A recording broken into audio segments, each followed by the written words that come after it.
আমি চাই রাস্তার মোড়ে আমাকে প্রকাশ্যে ফাঁসি কাস্টে ঝুলিয়ে ওটা নির্বাচনে দেশের প্রজন্মকে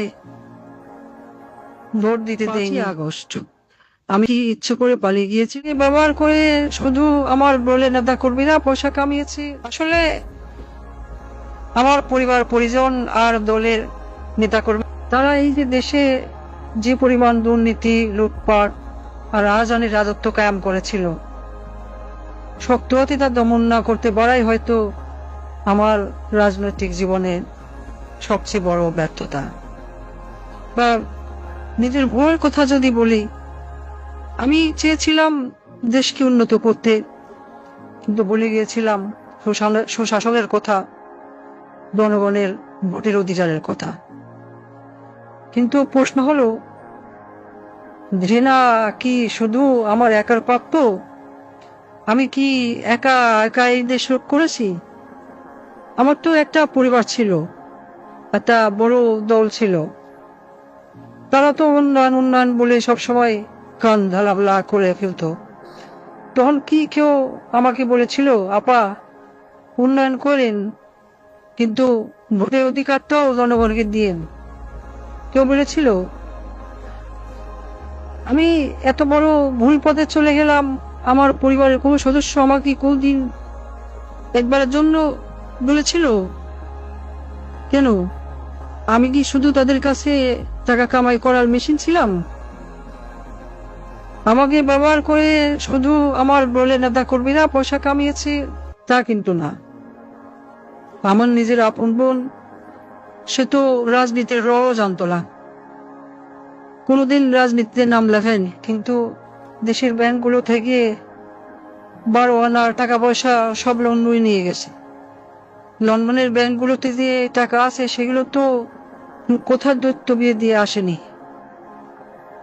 আর যেসব পুলিশ সদস্য আমার কথা শুনে ছাত্রদের উপর গুলি চালিয়েছে বলা হচ্ছে, তারা কি শুধু আমার ক্ষমতা রক্ষার জন্য গুলি চালিয়েছে, নাকি নিজেদের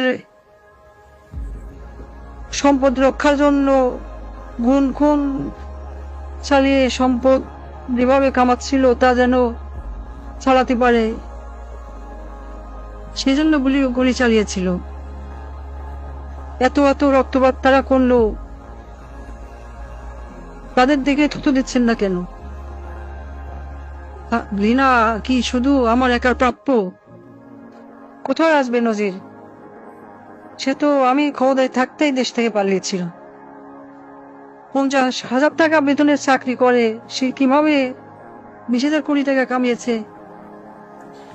হ্যাঁ, আমার ব্যর্থতা, আমার ক্ষমতা ব্যবহার করেই তো এরা এত সম্পদের মালিক হয়েছে। দেওয়ার প্রশ্ন, যত সব ঘৃণা সব কি আমার একারই কাপ্য? সবকিছুর জন্য যেন আমি একাই দায়ী। এই প্রশ্ন আমি রেখে যাচ্ছি। পরমাণু বিদ্যুৎ প্রকল্পে $12 বিলিয়ন থেকে আজ $2 বিলিয়ন আত্মসাতের অভিযোগ উঠেছে। শেখ রেহানা কেন এত টাকা দাবি করলো? সে রাজনীতি করবে না, কোনো অপকর্মের ভাগ নেবে না, কিন্তু প্রকল্পে সাদাবাজি করলো, দেশের ব্যাংকগুলি লুট করলো।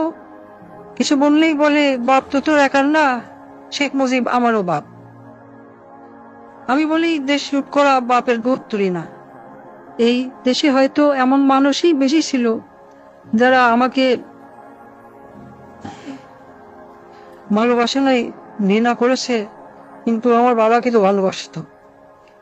আমার দুঃশাসনে অতিষ্ঠ হয়ে আজ মানুষ আমার বাবা শেখ মুজিবকে নিয়ে কটূক্তি করছে, গালাগালি করছে। কিন্তু একটা আজব বিষয় শুনুন, আমি যে এত বড় ভুল পথে চলে গেলাম, আমার পরিবারের কোনো সদস্য, আমার মেয়ে, আমার ছেলে কোনোদিনও একবারের জন্য বলেনি। তারা আমাকে ব্যবহার করে শুধু টাকা পয়সা কামিয়ে গেল। আমার আপন বোন, সেও কিন্তু সেই পথেই হাঁটলো। সে কি কখনো আমার বাবার সম্মানের কথা ভেবেছিল? বঙ্গবন্ধু তো তারও পিতা ছিল। সে কি করলো? কিছুদিন আগেও আমাকে নেত্রী বলে রাখতো, আজ ডাকে খুনি। আমি জানি এই তকমা আমার প্রাপ্য, কারণ আমি যা করেছি তা কখনোই ক্ষমার যোগ্য অপরাধ না। রাতে যখন ঘুমোতে যাই, আমার দিনগুলো আর রাতগুলো এখন একই রকম। আমি জানি না ঘুমাতে কেমন লাগে, জানি না শান্তি কাকে বলে। আমার ঘরে প্রতিদিনই এখন মানুষ আসে, আমার চারপাশে দাঁড়িয়ে থাকে। আমি জানি না তারা মৃত নাকি জীবিত। আমি আয়নার দিকে তাকাই, কিন্তু নিজের চেহারা দেখতে পাই না। দেখি রক্তমাখা হাত, পা, মাথা। আমি চিৎকার করে বলি, আমি তো দেশ বাঁচাতে চেয়েছিলাম, কিন্তু সেই কণ্ঠগুলো আমার কথা শোনে না। তারা আমাকে বারবার প্রশ্ন করে, আমাকে কেন মারলেন? আমার মায়ের কাছে ফিরিয়ে দিন। আমি ক্ষমা চাই না। আমার মতো নরপিশাচের কোনো ক্ষমা হয় না। আমি এক পাপী, আমি এক মহাখনি।